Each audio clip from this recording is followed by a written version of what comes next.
Welcome to LJC news TV 46. Visakha railway zone కోసం ఇక రాజీ లేదని ఏపీ ప్రజా సంఘాల జేఏసీ స్పష్టం చేసింది. విశాఖ రైల్వే జోన్ ను పూర్తి స్థాయిలో అమలు చేయాలని, కేకే లైన్ ను జోన్ పరిధిలో చేర్చాలని డిమాండ్ చేసింది. ప్రత్యేక హోదా విషయంలో మోసం చేసిన కేంద్రం ఇప్పుడు రైల్వే జోన్ విషయంలోనూ అన్యాయం చేస్తుందని ఆరోపించింది. రాష్ట్రంలోని కూటమి రాజకీయ పార్టీలు విశాఖ రైల్వే జోన్ అంశంలో యూటర్న్ తీసుకుంటున్నాయని విమర్శించింది. ఒడిశాపై కేంద్రం సాఫ్ట్ కార్నర్ చూపుతోందని, ఏపీ హక్కులను తాకట్టు పెడుతున్నారని మండిపడింది. రైల్వే జోన్ పేరుతో నిరుద్యోగ యువతను మోసం చేస్తున్నారని, వెంటనే ప్రత్యేక రైల్వే ఉద్యోగ నోటిఫికేషన్ విడుదల చేయాలని డిమాండ్ చేసింది. ఉద్యోగ నియామక కాలంలో నెగిటివ్ మార్కింగ్ తొలగించాలని, 1990 తర్వాత పుట్టిన వారందరికీ అవకాశాలు కల్పించాలని కోరింది. జేటీ రామారావు, ఏపీ ప్రజా సంఘాల జేఏసీ అధ్యక్షులు. గత 4 దశాబ్దాలుగా ఒడిశాతో మాకు ఇబ్బందులు సమస్యలు వచ్చాయి సార్. మా నిరుద్యోగులు విద్యార్థులు ఒడిశాలో రైల్వే ఉద్యోగాలకి పరీక్షలకు వెళ్ళినప్పుడు సర్టిఫికెట్లు చింపేసి భౌతిక దాడులకు పాల్పడుతూ మమ్మల్ని 4 దశాబ్దాలుగా అక్కడ రాచి రంపాన పెట్టారు. ఇప్పటికీ కూడా ఆంధ్రప్రదేశ్ ప్రభుత్వం ఒడిశాతో సాఫ్ట్ కార్నర్ గానే ఉంది. నాగావళి, వంశధార, పోలవరం వంటి ప్రాజెక్టుల విషయంలో, కొటియా గ్రామాల లాంటి విషయంలో మా మీద సుప్రీంకోర్టులు వేస్తూ మమ్మల్ని కోర్టులో నిలబెడితే, ఇవాళ కేకే లేని విషయంలో డబుల్ ఇంజిన్ సర్కార్ అనే పెద్దలు వాళ్ళు సాఫ్ట్గా ఉన్నారు తప్ప యాక్షన్ లేదు. పోరాటాల తర్వాత ఒక గెజిట్ నోటిఫికేషన్ వచ్చిందండి. ఈ గెజిట్ నోటిఫికేషన్ మేము స్వాగతిస్తున్నాం, సంతోషం, బాగుంది.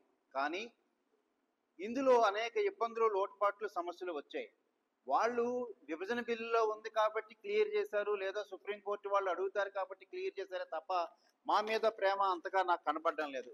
విశాఖ రైల్వే జోన్ వచ్చిన తర్వాత ఒక వెబ్సైట్ కూడా ఇప్పటికీ లేదు.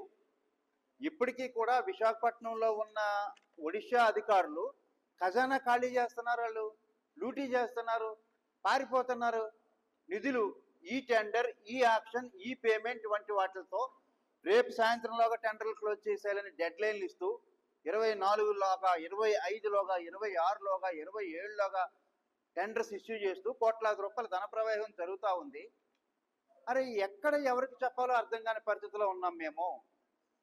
అసలు మరీ ఈ రకంగా ఇంత దోపిడీ అనేది తెలియదు. మరీ ముఖ్యంగా మా ఆరాటం ఏంటంటే 470 కిలోమీటర్లు ఉన్న కేకే లైను, ఐరన్ ఓర్ కానీ, సరుకు రవాణా కానీ, టూరిజం కానీ అత్యధిక ఆదాయాన్ని తెచ్చిపెట్టే కేకే లైను కట్ చేసి, ఆనాడు హైదరాబాద్ కట్ చేశారు, ఇవాళ కేకే లైన్ కట్ చేశారు.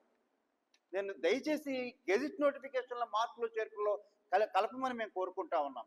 ఆనాడు ప్రత్యేక హోదా ఉద్యమానికి ఎవరైతే కొన్ని శక్తులు ఉరివేశాయో అవే శక్తులు ఇవాళ రైల్వే జోన్ విశాఖ కేకే లైన్తో కలిపి ఉద్యమానికి కూడా ఉరివేస్తా ఉన్నాయి.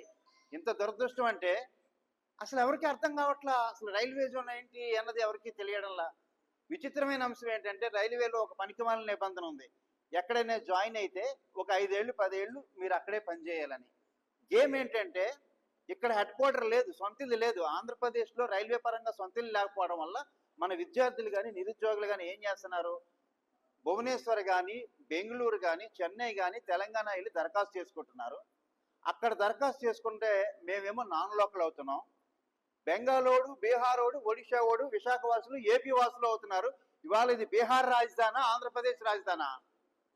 ఇక్కడ వాళ్ళు స్థానికులు అవుతున్నారు. వాళ్ళకి 1,50,000 రూపాయల జీతాలు, 10-15 వేల జీతాలు, బాత్రూములు కడిగాయన్నీ మాయే. మాకు పోటీ ఎవరు లేరు, మేమే.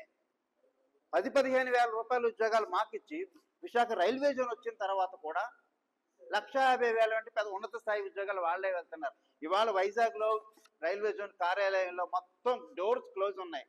PR code entry, police entry, security entry, మమ్మల్ని లోనికి రానివ్వడం లేదు.